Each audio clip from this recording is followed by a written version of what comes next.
Black Cat Lounge is sponsored by Beacon, a home for those who have a passion for filmmaking and the unusual. The Haunted Hinsdale House. Those who walk there do not walk alone. Paraware, apparel for the action-seeking paranormal investigator. Dragonfly art and soul for all of your magical, metaphysical, and spiritual needs. Mystery Control, your go-to feed for science, magic, true crime, the paranormal, and so much more. Para-Niagara, one of the top rated destinations in Western New York. The Black Cat Lounge is part of the Paraflix Entertainment Network.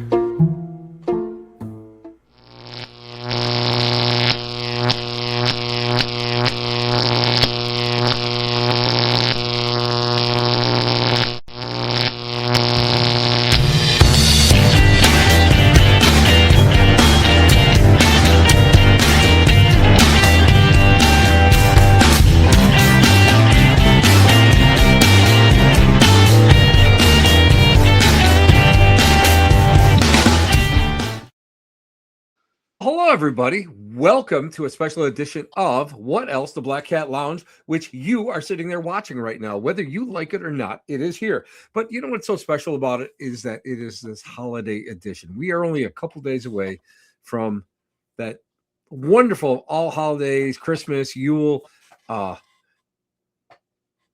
day that the big man with the red suit decides to come and visit. You know, whether you're naughty or nice, you're going to get a little something in your stocking. You know, some of us are happy when we get coal. It's that other smelly stuff that sometimes we get in there that reindeers like to leave behind, but we won't go into that. Anyway, so we have a special guest for us tonight, and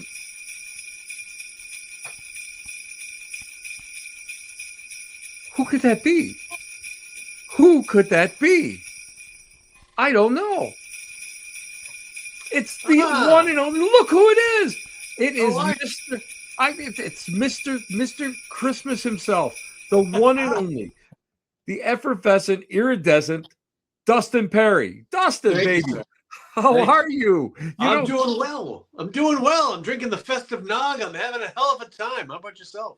You know, I can't complain. And there was only one way to introduce you, because you are the man that has Christmas all year long. Isn't that right? It's always in my heart, my friend. I believe in keeping that Christmas spirit. I don't throw it out with the tree on the 26th. Keep it right in here. A little bit of kindness and love and light for everybody. And we won't even mention the Nog special that you have to have a little, you got to enjoy it a little bit. You know, you got to be able to go and partake. Just a tad. Now, isn't that right? Responsibly. Celebrate responsibly. That's what we talk about. I think so. Yeah. Well, you know, tonight is really a great night that I get a chance to go and talk to the man who I'm going to tell you what. I know a lot of people have Christmas spirit. My wife has got Christmas spirit. Yeah. We've got, I don't know, 6, 7 trees in the house. We've got, the dog has got her own little Christmas tree. You know, she is like the merry little elf. That's the only way I can describe her. She's just a little elf that runs through this house, and I should say run amok, but we don't want to get in too much trouble. No.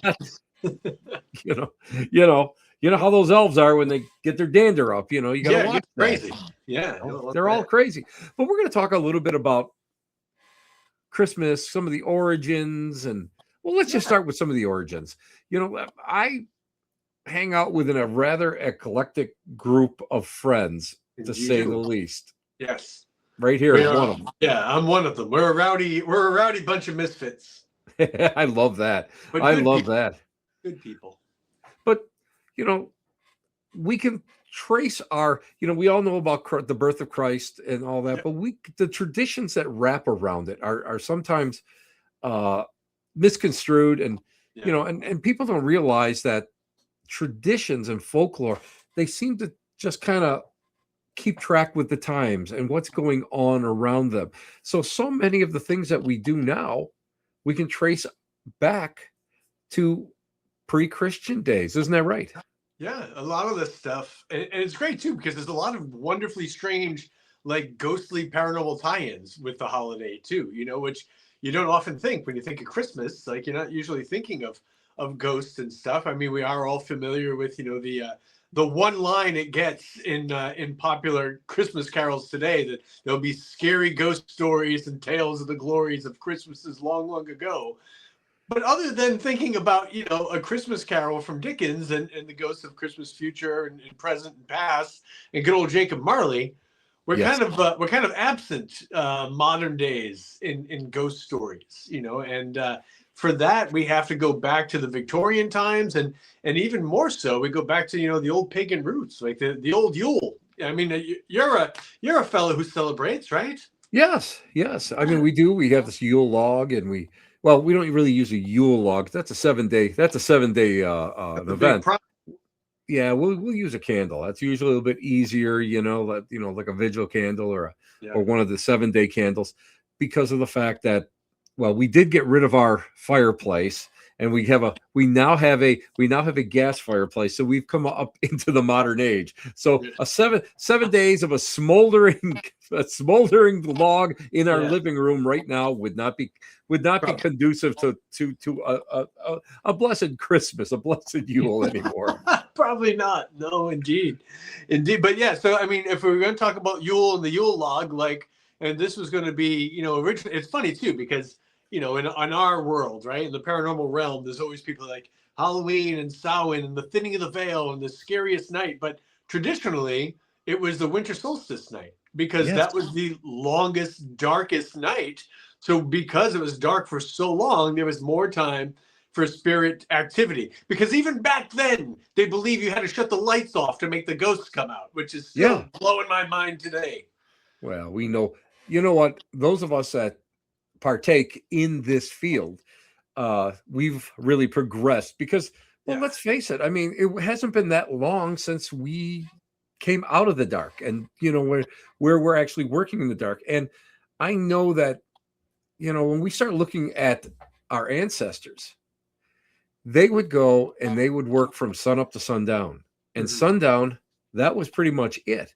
That was the time to gather. That was the time to tell stories. That was the time to go and share all of this. So, people don't understand that, a lot of what we were talking about, these stories were morality plays, weren't they?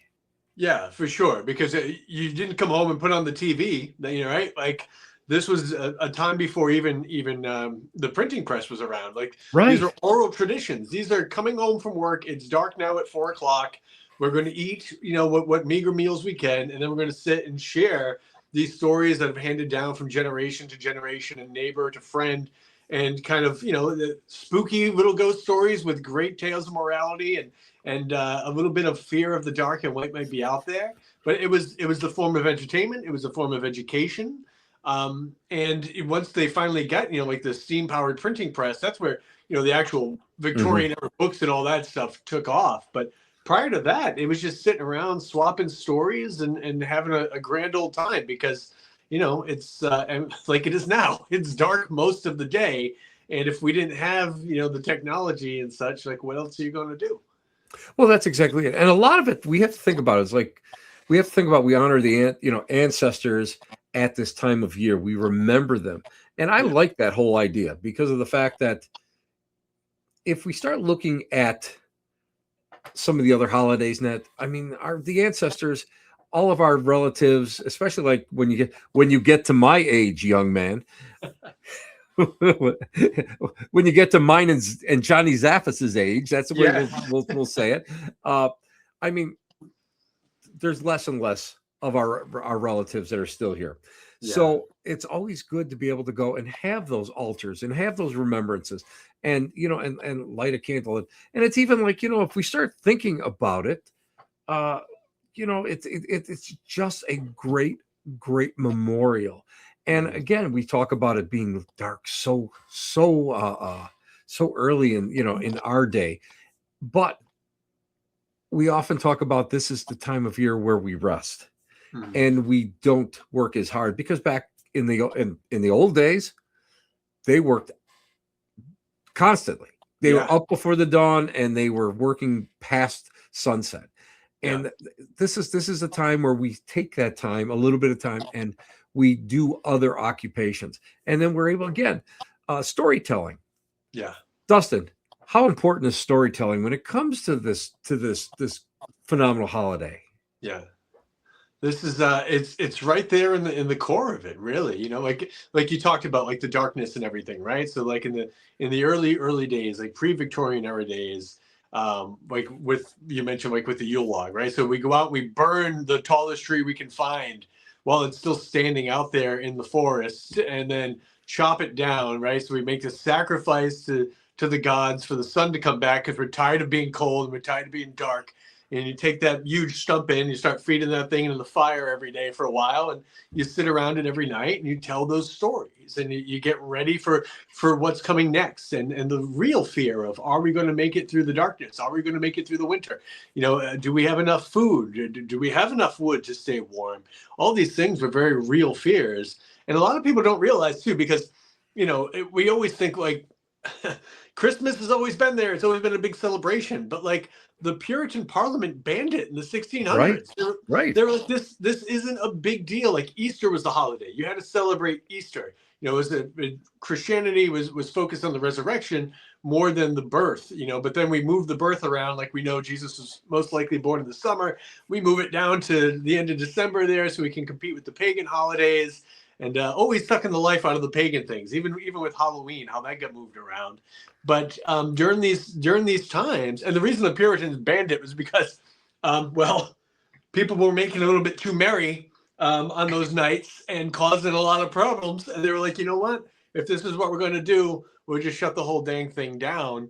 And the reason the Victorian era gets such applause for it is because it was really Queen Victoria who stepped in after seeing, you know, what Christmas was like in Germany with the big trees and everything. Was like, why don't we bring this back, you know, to England and the UK, and they start celebrating that way. And that's like what trickles down to modern day Christmas as we know it. But for a while, Christmas was on the rocks. Like it literally wasn't such a big deal, and it was illegal to celebrate it. People would celebrate very quietly. They start playing parlor games, and of course, making, you know, the wassail punch, and going a wassailing and singing quiet little songs to each other, and just trying to keep that spirit alive, even though government was like, no, we don't want you guys doing this anymore. Even that, right? Well, let's face it. Even let's talk about the wassail. That's one of my favorite songs, wassail. That is has so many different connotations to it, because originally it was for fertility of your crops, and especially like your fruit trees, where you would dance around the tree and you would hit it with the stick, and supposedly, allegedly, the fruit tree stronger and to produce more. But later on, what I always liked, and this is something that you and I, if we had lived at that time, we would be partaking of this. We would go out and we would be going up to our rich neighbors, because you and I would definitely not be middle class. We would be going up to our rich neighbors and singing the wassail song and partaking in a punch. Yes. That packed a punch, and indeed cakes and that sort of thing. So, and also, you know what? A lot of people don't realize that if these people did not go out there and help us out, we would play tricks on them. Mm-hmm. So people kind of forget about all that stuff. The tie-ins between going a wassailing and going trick-or-treating are hand in hand, to the point that even like when people first started going door to door for All Souls Day, they would go a souling for November 1st. So in those days leading up to November 1st, the church approved it. People would go a souling. So the poor people are going door to door, knocking on doors, offering prayers up to those, you know, did you have a family member pass away this year? We'll pray for them. You give us a little cake, you give us some cherries, some apples, whatever. So there's a trade-off, right? So, so the upper class are looking after the poor.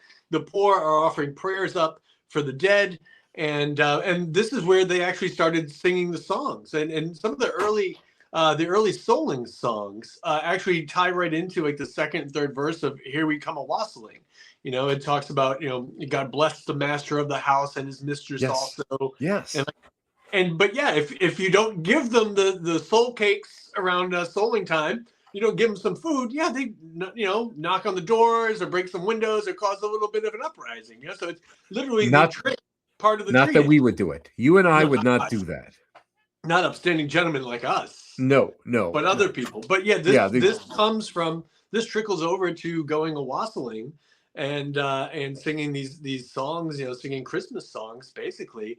And if you're not treated right, you get. By the way, I looked at the recipe recently for the classic Victorian time wassail punch, and it's like mulled wine or ale, and then it's like curdled cream. They used to call it lamb's wool because it had like a bumpy texture. Eggs, raw eggs, like just disgusting. I mean, I'm drinking eggnog, but this stuff is pasteurized.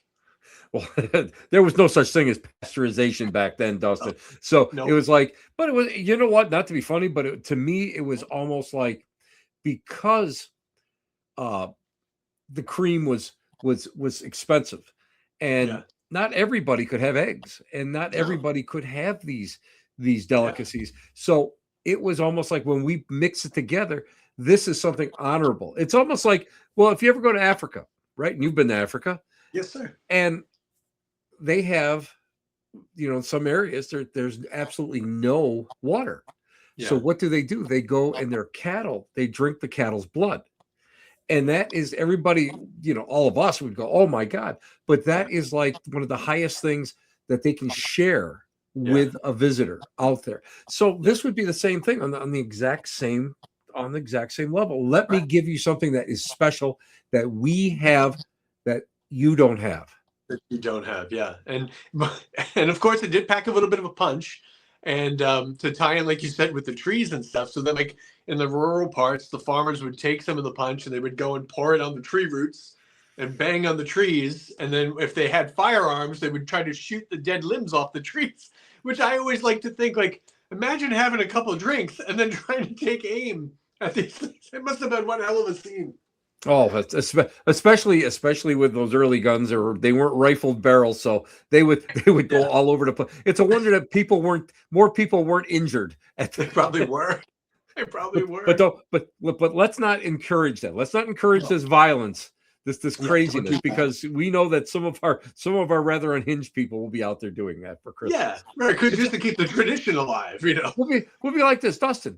Is that fireworks? And you'll go, oh yeah, I think it is, Tim. Yeah, I'm pretty sure that's all it could be. No one's shooting at anything. Let's not look out the window. Let's just like a horse. Keep the blinders on and keep celebrating, my friend. Well, no, something else that people don't realize, it's Old Saint Nick, and Old Saint Nick has, we kind of like bundle him together with Santa Claus, and it's sort of like, well, you probably know the story better than I do, huh? About Old Saint Nick? I know some things about the jolly old elf from up north, for sure.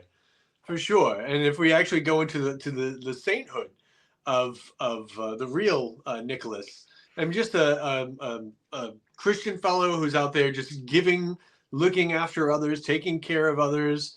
And still today, where they have his bones and his remains, there's like water and stuff that comes down from them, and like there's a once a year ceremony where they go and bottle it and like hand it out to people in little vials and stuff to help cure their ails and that kind of thing. So it's something that the actual man himself, obviously the tradition and the name has become such a big thing, really in part due to Coca-Cola. Like it was advertising. Really? I did not know that.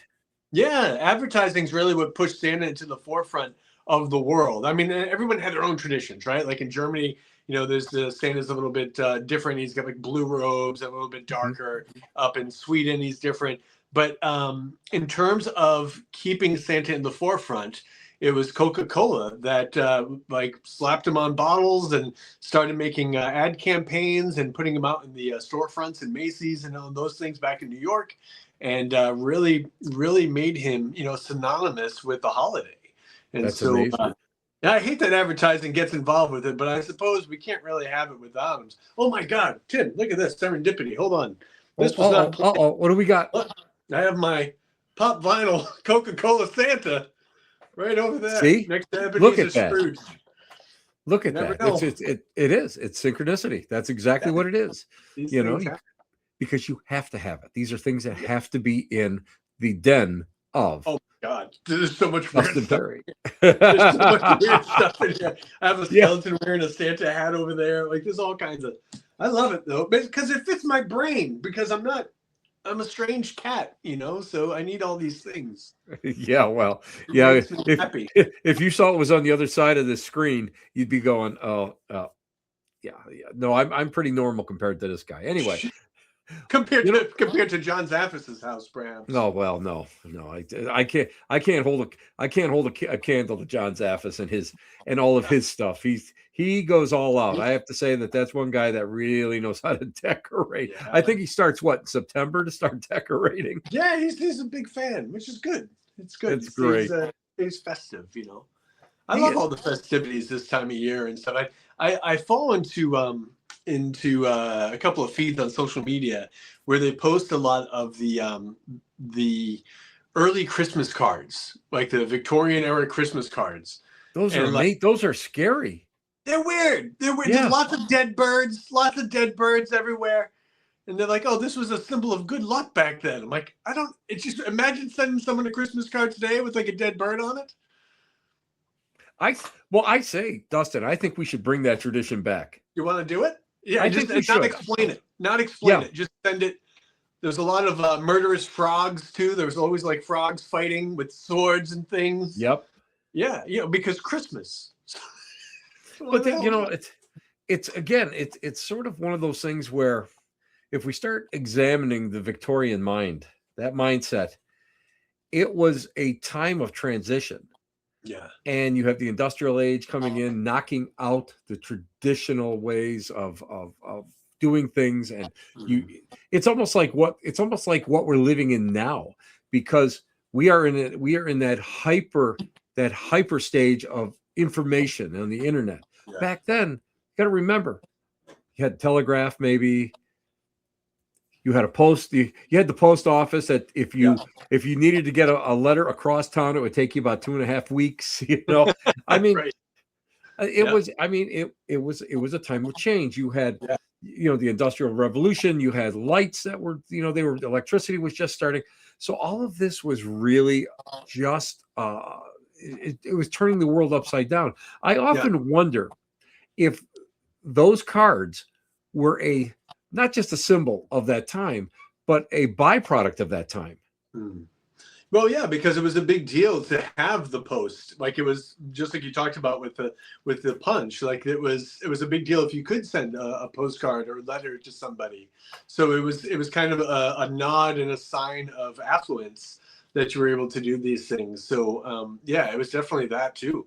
And to your point, like about progress, like now we're in this crazy AI stuff. I was just thinking about this morning. Like, if you had told me last December that, we'd be in fast forward a year to next Christmas and we'd be living in a time where I can make a Star Wars quality movie with just some prompts to some AI chatbot and do it on my phone while I'm sitting in traffic, not driving. But like, I'd be like, that's crazy. But here we are a year later, and that's the level that we're at. And so for the Victorian time, as we started talking about, like the early Victorian times, they're coming home, it's dark, we sit around, we tell stories, play some parlor games, call it a day. And then they get the industrialization starts to happen, progress starts to happen. The steam powered printing press gives us the ability to print all these books and get all these stories written down for everybody and pass them around. And there was a little bit of butting of heads between religious standpoints and now early technology coming in, and look at where we are now, and the the churches are empty, the synagogues are empty, and everyone's sitting in front of their computer worshiping the new, tech god on our phone. Like that's what we've become now. It's a very strange time, but yeah, I can see the parallels, man. I think that was well put. Very, very. I think, because because somebody who studies the Victorian age and the post-Victorian age, someone who, because of my spiritualism background, Yeah, I see so much of, the changes, and I see so much of how things, the causes and the root causes for it. And when you start looking at these changes, you start saying to yourself, I understand now why we are like we are today. Yeah. Rather than what we used to be. Mm-hmm. And it makes perfect sense. And a lot of what we do is,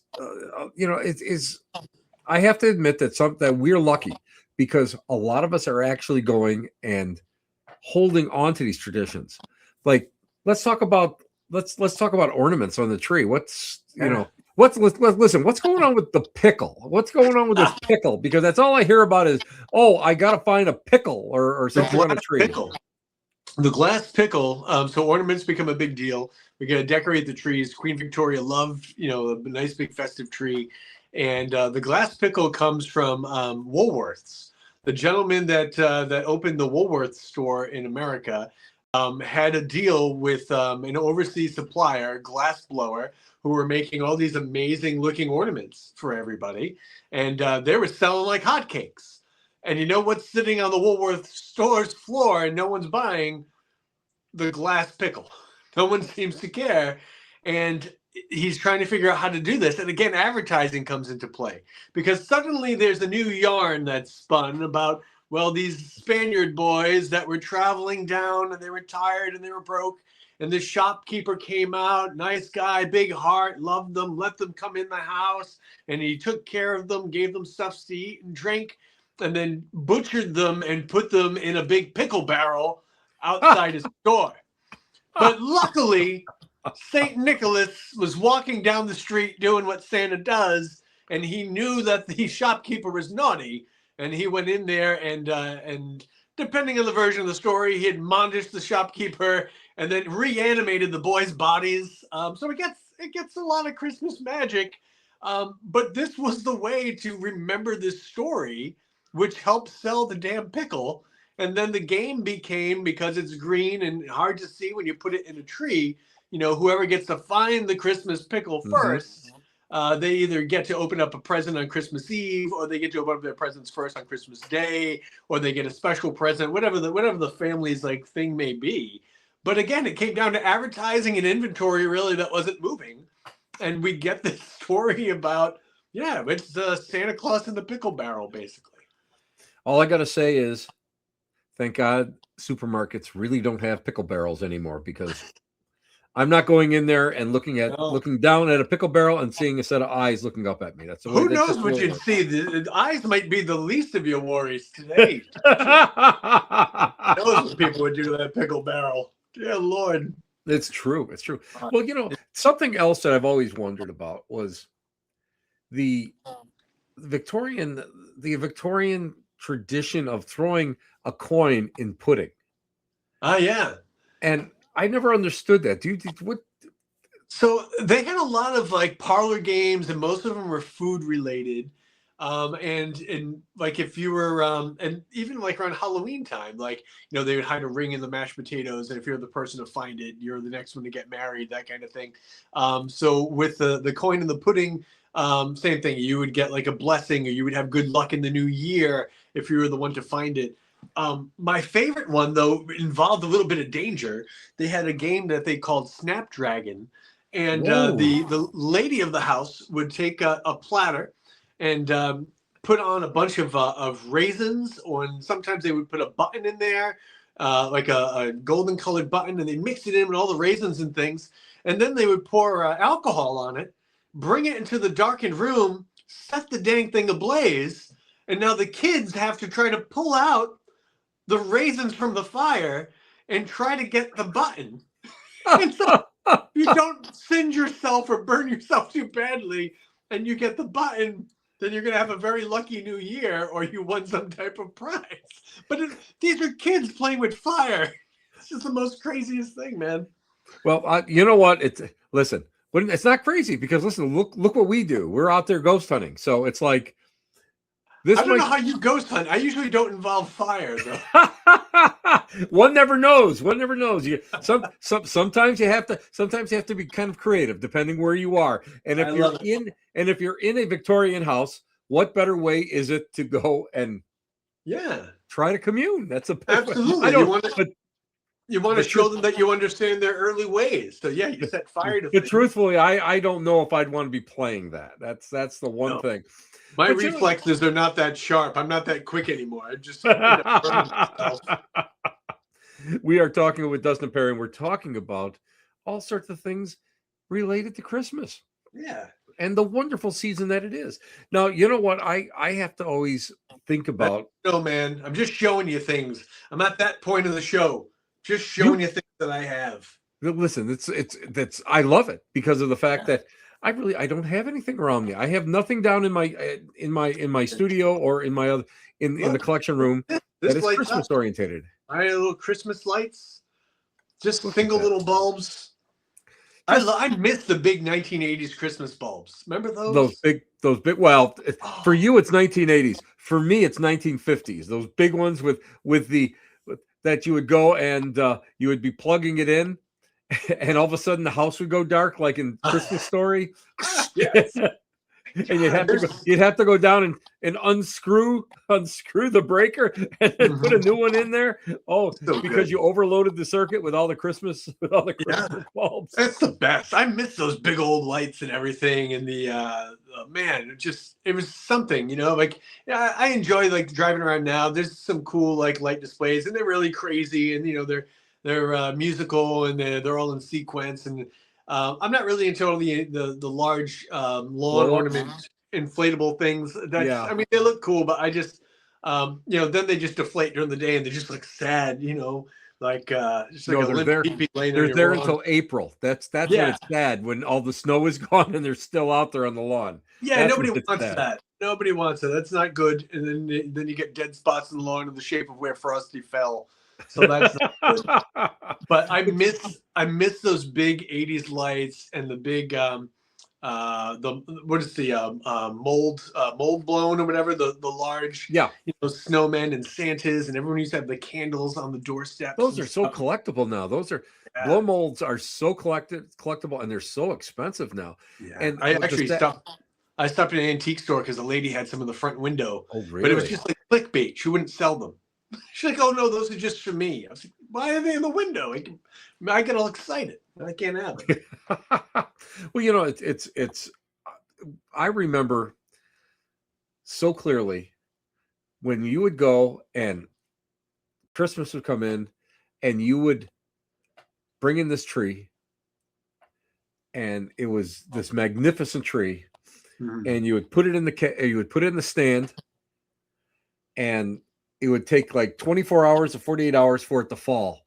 And next thing you know, it's huge.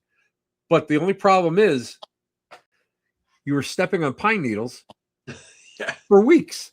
Literally weeks. You were pulling pine needles out of your feet because when you're a little kid, you don't ever wear sneakers in the house or anything. So it's like you're yanking them out left and right, and you're going, when is this done? I used to have a cat. I always remember I had a cat. And I had this Poindexter was his name. I love it. Poindexter, he's a white cat with black tail and everything.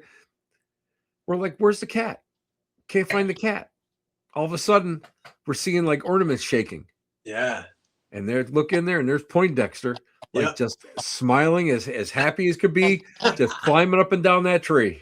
Yep. Cats are notorious little SOBs. I've got 7. So even though the tree is artificial, we put it up Thanksgiving night, but I let it sit for 3 or 4 days without any ornaments on it because I just want them to get acclimated to it being there before they start destroying everything. As it is, the lower branches are chewed on and they run in and out all the damn thing.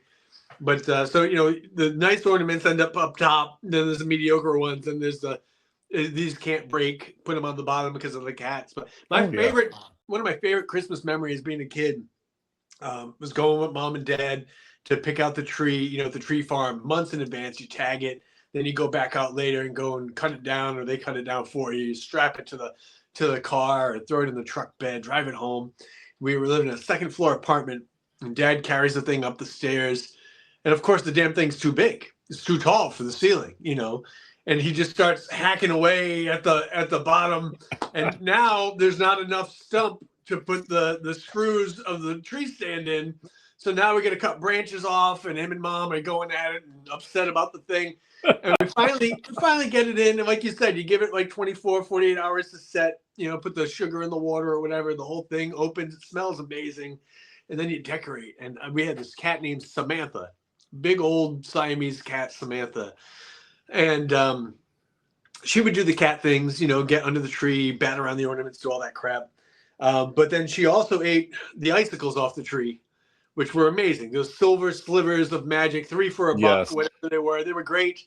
And we throw them everywhere. And then you see the cat running through the house with the icicles hanging out its little butt.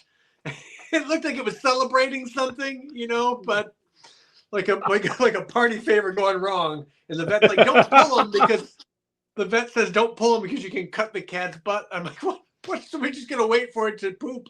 And so the cat would just run around with these stupid things. It was awful, but wonderful all at the same time, because it's still a great memory today.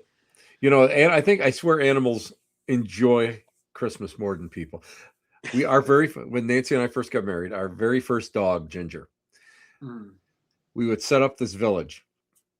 Nancy would go through this, you know, she'd be painting. She did a lot of ceramics, this whole thing.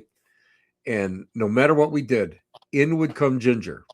We used to call her Ginzilla, because it was like Godzilla going through Tokyo. Stuff knocked over, stuff, you know, and it's that's one of my fondest memories, because it was like, no matter what you did, it didn't matter, because she would just knock everything over, you know, just stumble through, and then she'd look at you like, hey, I did that. I like that. Set it up again. It's like bowling. Every morning I go downstairs, it's like a new surprise. Like, what got knocked over last night? What do I need to like find and put back? Like, this, you know, pieces of things missing.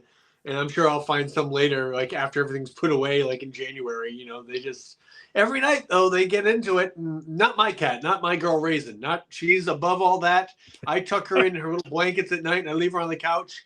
I get up in the morning for work. She's in the same place, so she doesn't do any of that nonsense. It's those other furry ones. The other ones that are a little, we believe that. We believe that. I've got security cameras. I know it's not Raisin. She's the best. Let's talk about Charles Dickens and the Christmas Carol. Oh yeah, sure. You know, for years I hated it. Did you really? I just thought it was just a sappy old movie, you know? Yeah. And I think the last couple remakes have really made it better. Patrick Stewart as Scrooge, he was great. But Brilliant. a local weatherman that retired, who does an unbelievable reenactment of Mark Twain. He also embodies Charles Dickens, and he comes out and he talks about it. And he talks a lot about the Christmas Carol. Yeah. And as someone who studies the Victorian age, it was bleak. It was very, very bleak. Of course, you know, we do know that Charles Dickens wrote Bleak House, which is about the workhouses and such. But when we start looking at the disparity between the upper class and the lower class, and we see how rough it is, and we see how it's you know, the separation. What do you think of the ghosts that come to visit him? What do you think is so special, and which one is your favorite? Well, you know, he's well known for that. He did put together, and I'm sure, as you know, like a bunch of stories for that time. Like the Christmas books that went out were very popular. He has one, The Chimes, The Cricket on the Hearth, the Ghost and the Ghost Bargain, The Dead Man's Bargain, and all of them, like you said, they all seem to take place like all the stories are told through the viewpoint of like a butler or a maid or someone who works in these elaborate mansions, with these rich people. So we're always getting that have and have not type thing, which comes from the workhouses and his own experiences growing up. And a Christmas Carol is one of my favorites, for sure. I got to play the Ghost of Christmas Future in a 7th grade production of of A Christmas Carol when I was a kid. Wow, I should have known that. I should have known. I didn't do. I'm sorry, Dustin. I didn't. I failed you in my due diligence. I did not find that anywhere on the internet. I've been looking for it. It's well buried. It's not my IDMB or whatever the hell that thing is. No, it's I get to wear a black hoodie and then just quietly point at something. That was about it. But crowd went wild. It was amazing. But I love the story. I think if I had to pick a ghost Christmas present, just because he's so festive and just everything is just so like boisterous and fun and like look at all the food and look at all the good stuff, because we need to live in that present moment. We can't look back too long on the past, but it's good to learn from what we have done, which is what Scrooge needed to do. And it's great to have hope for the future, because if you don't have hope, you don't really have a lot. Hope is the most important thing you can have, and you can't put a damn price tag on it. It just is what it is. Exactly. And I hope everybody out there has some hope in their heart for things to get better for whatever the situations are. But Christmas present, I mean, that's what it's all about. It's about this moment, this time. It's great to have memories, but you have to live in the moment. And so for me, that's my favorite ghost, my favorite character in the whole thing. And I love so many versions of it. Like the old 1938 one, the old black and white is one of my favorites to watch. The Muppet Christmas Carol is fantastic. The Disney one, Mickey's Christmas Carol. I love all the different versions. Patrick Stewart, like you said, was brilliant. But in every version, I feel like my favorite character is Fred Halliwell, who plays Scrooge's nephew. Yes. And he has this great soliloquy that I use quite often in a lot of my lectures, and it's just he's talking to Scrooge, asking Scrooge why he hates Christmas so much. You're rich enough to enjoy it, and Scrooge turns to him and says, "Well, what reason do you have to be merry? You're poor enough." And Fred Halliwell says to him, "Uncle Scrooge, I choose to look at Christmas time as that one time of the year where people can open up their shut up hearts and to look at each other as fellow passengers to the grave rather than strangers bound on different journeys." And I just stop and I unpack all that, like the idea of opening our hearts that we keep shut all season. That's why it meant a lot to me, actually, in the beginning of this, that you said I keep Christmas in my heart all year, because I really think it's so important to do so, and to always look for opportunities to put good in the world and to help other people.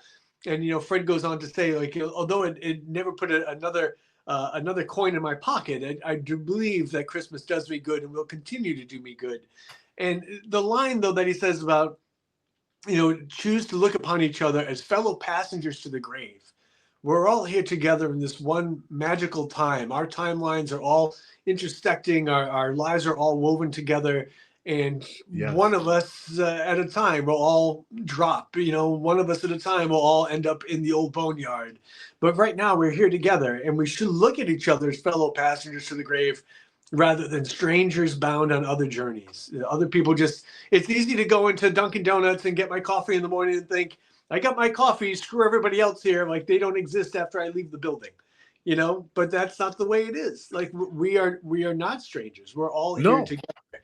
And so even when I get my to-go order, because sometimes I'm running late for work, so I order the to-go order on the app, I'm always sure when I pick it up to tell the girl thank you at the counter, because I don't want to just walk in, get my drink and go. I'm like, hey, thanks so much for making me, just something.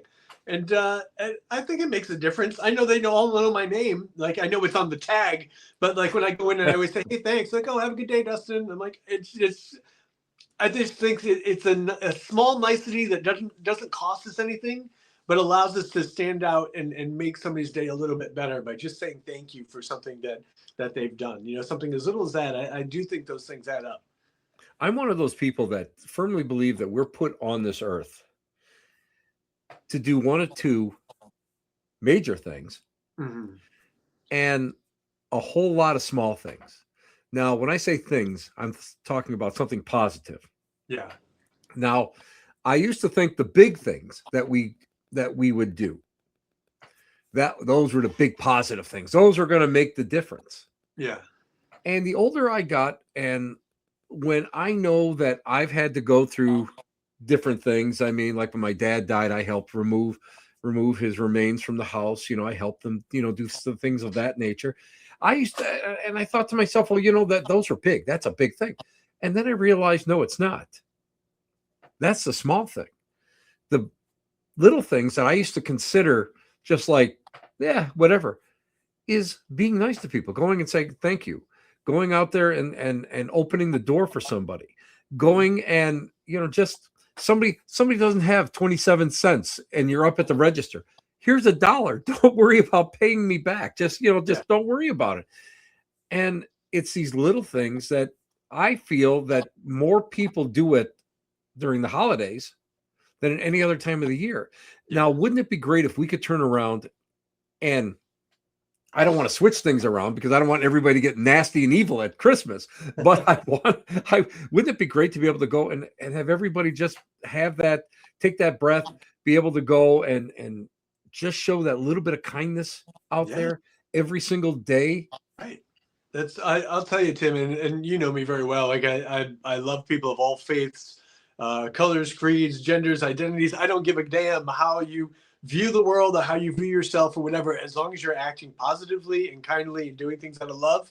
Those are the things that matter, and I just, every morning when I wake up, as a Christian, I cross myself. I very quickly just, simply, I'm like, thank you, God, for another day. Please give me the opportunity to put some good in the world today. And that's all I want. I just want the opportunity every day to do something simple, but maybe makes a difference. The other day I stopped at the post office. I saw this woman. I was walking back to my truck. I was already away from the building. And I saw this woman carrying all the parcels in, and she's got the small envelopes upside her head and all this stuff. Let me go back and get the doors for you, because there's 2 of them and it's not easy. She's like, oh, thanks so much. It doesn't cost me a damn dime, but it's something that we can do. I run this thing, and this isn't a paid promotion here, but I do run this Patreon page that I have, and I call it the Acolytes of Kindness. So there's my spooky stories and behind the scenes videos and stuff.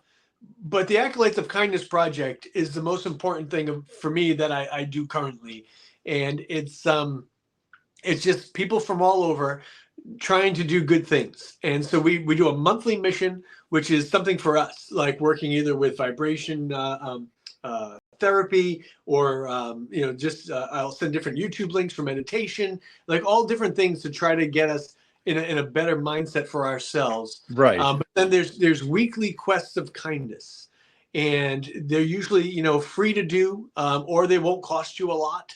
But I have this wonderful group of people all over that are going out and doing these random tasks that I put out there every week, along with myself.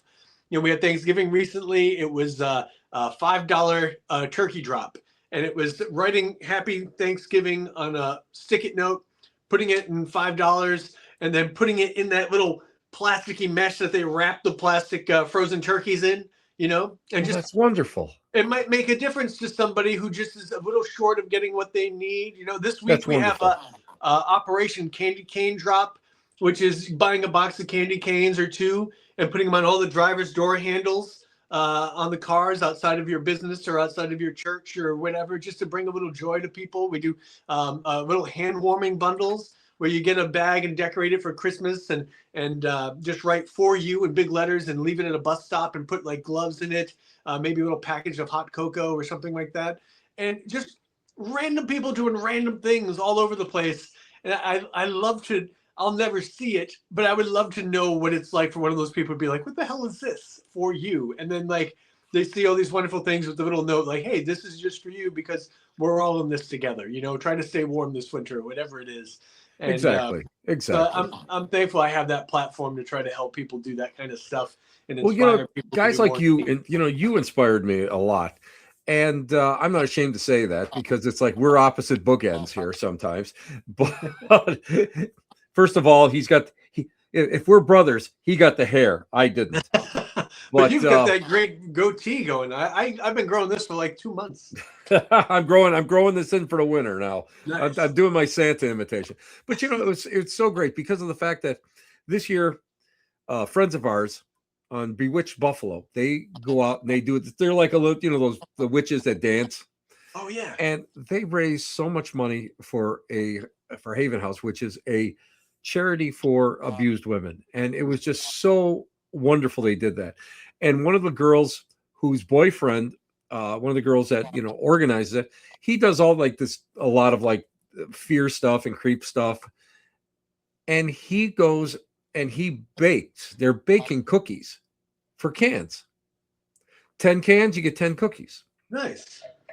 And I thought, my God, how can we help somebody out like that? How can So my friend Frank Kupka and I went, and our friend John and Heather from the Western Block here in Lockport, New York, we invited them. We invited some people to a party, and we said, everybody, bring some canned goods because we want to help this guy Tony out. We want to help him. We want to. Well, unbeknownst to him, we went out, and Frank and I and John, I forget. I'm not going to say how much we spent, but we bought cases of cans and we brought them in. And you know what? This is not a slap on a pat on my back.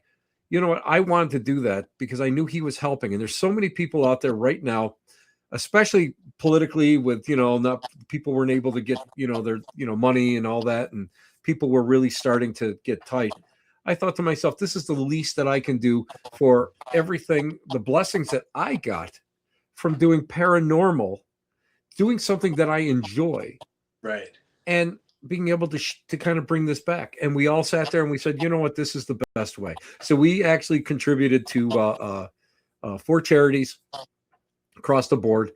And I wish more people would do that, and again, we didn't do it to say, hey, come look at us. Right, we did it because of the fact that I really felt that a lot of people needed that. And, and I'm going to tell you something else, and as well as I do, sometimes you don't know that a person needs something or is short on food or whatever, because they won't say anything. They're too proud to say anything. And that's where all the little things like this comes in, or all of your little stations where you go and you put food for people to come out there and help, and so they just to help them through the month, maybe sometimes through the week. And that I always, when I was in Dundee, Michigan, there's 3 things that I push. One is volunteerism. One is preservation of places, historic preservation. And the other one is being kind and giving back. And to me, if you can, like yourself, we reap all these phenomenal benefits of what we do. Yeah, for sure. If we can't go at least once or twice a year and sit down and give back somewhere, what's the sense of what we do? I mean, there's no reason for it. And I think that's why with you, I mean, I know that you listen to Christmas carols 24/7. I get nosebleeds when I start listening to a lot of it. I know that you have that if you could walk around with a Christmas T-shirt on all year round. Well, what am I saying? You do it now. I'm not going to. I do what I want. Yeah, you do it now. What am I saying? But you know what? It's so great. And I think to myself, I look at you and I say, wow, look how, I won't say he influences the season, but how the season has truly influenced you. Yeah. And I think that's probably one of the greatest things that I can say thank you to you for influencing me to do something nice. And believe me, for me to do something nice sometimes is a stretch, but it gets easier, like how it is, man. You're being harder on yourself than you need to be. You've got a heart of gold, man. But it's I try to tell people it's just training your brain for looking for opportunities and becoming, changing your heart and softening your heart to want to help people and to find little moments, like you said, where, I mean, I know you're retired. We all know you're retired, but I'll show you my feet. Yeah, I've seen your feet more.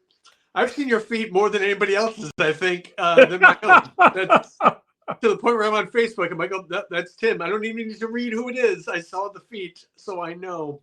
You're losing money on OnlyFans, buddy. You should open up something on there, and then you could use that money to help other people. Wait till you see. I think I'm gonna go and I'm gonna do some feet shots with little wreaths on my toes. Oh, that's nice. Yeah, throw some glitter around them. Make it really festive. I just might do that. You've inspired me. But like you said, man, like we are, we're thankfully very blessed, and I still have the day job and stuff to do, and I'm happy to do it. I'm thankful to do it. Just because, as well as I do, just because you're on some TV episodes doesn't mean that suddenly you're Scrooge McDuck swimming through your vault of cash, But, we go out, we do these conventions, we get to meet a lot of people, and it doesn't hurt. It doesn't hurt to be kind. It never hurts to give back. And I try to tell people, and the same thing, like I never say things to get patted on the back because I don't really care. There's more things I do quietly without anybody ever knowing, and that's by design because that's how I want to be. But I try to show people there's other ways to do it because I know sometimes it's awkward when you're trying to help somebody. And I remember I was just recently down in Scarefest in Kentucky. Mm-hmm. And there's, like so many other places now, there's a lot of homeless. And some people see them standing there and they're like, oh, you give them money. All they're going to do is buy alcohol with it. I'm like, well, I'm not expecting him to buy a comforter for his bed. Like, what else does he have, And it's not up to me to decide what he does with the little bit of money that he's able to garner for himself to give him a little bit of comfort in this life, whatever it might be, And I hope people always make good decisions, but sometimes you're just taking comfort in the life that you've been given. And sometimes it's awkward if they're not, standing there asking for money, but you see somebody and you want to help them.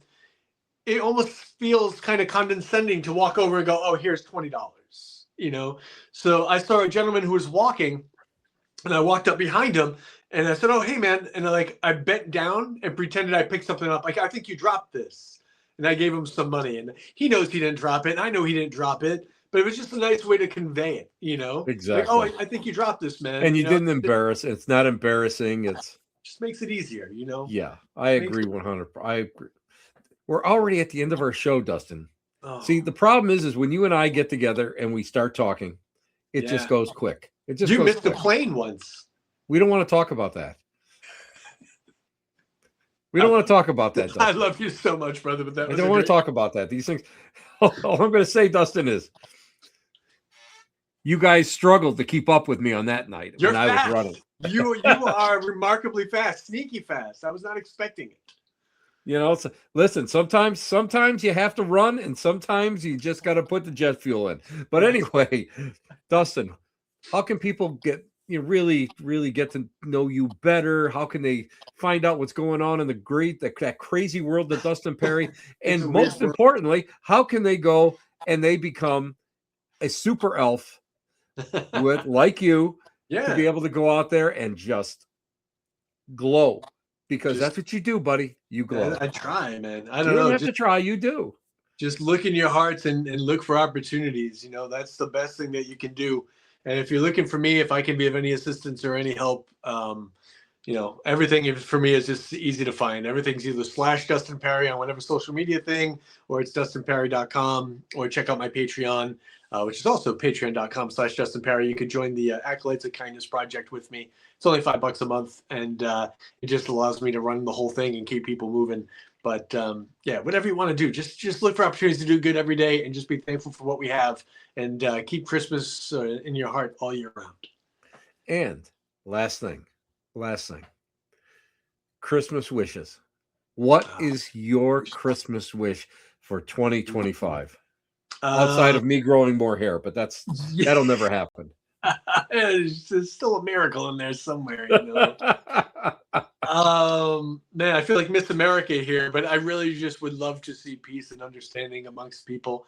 I hate seeing people turning against each other because of differences of opinion or different political views or whatever it might be, because there's people that we've been friends with, family, or in love with for years. And all of a sudden, we've found reasons to be divided, and we paint with these broad strokes of, oh, if you like this person, then you're like this. If you like that person, you're like that. we're all individuals. We're all broken. We're all fractured. We're all trying to get through the best we can. There's so many shades of gray. Don't paint one person one way or another. Just look for opportunities to love each other and to show kindness to each other, and just be a good person. I would just love for people to just try not to get so angry. Give each other a little grace. Keep a smile on your face. Give each other a little space. I'm out of words but rhyme, so we'll stop at that. That sounds great. Dustin, stay on the line so I can thank you properly off air. But thank you so much for coming on and being a part of one of the best Christmas shows I've ever done. Because why? You are a Jingle Bell rock star. That's the way it works. That's just the way it works. Okay, I'll be back in a couple of seconds. Guys, he is probably one of my favorite people in the whole world. He inspires me. So guys, get out there, do something good. Again, be kind. Just kind of, let whatever aggravates you, kind of let it roll off, because in the long run, it doesn't really matter what's going on. It doesn't really matter what people say. It doesn't really matter what people do. What matters is what you do, what you say, and how you look at the day. So guys, take care. Be good. You've been listening to the Black Cat Lounge, where the elite meet next to the dumpster transfer station. Ciao, guys. Take care. Bye-bye.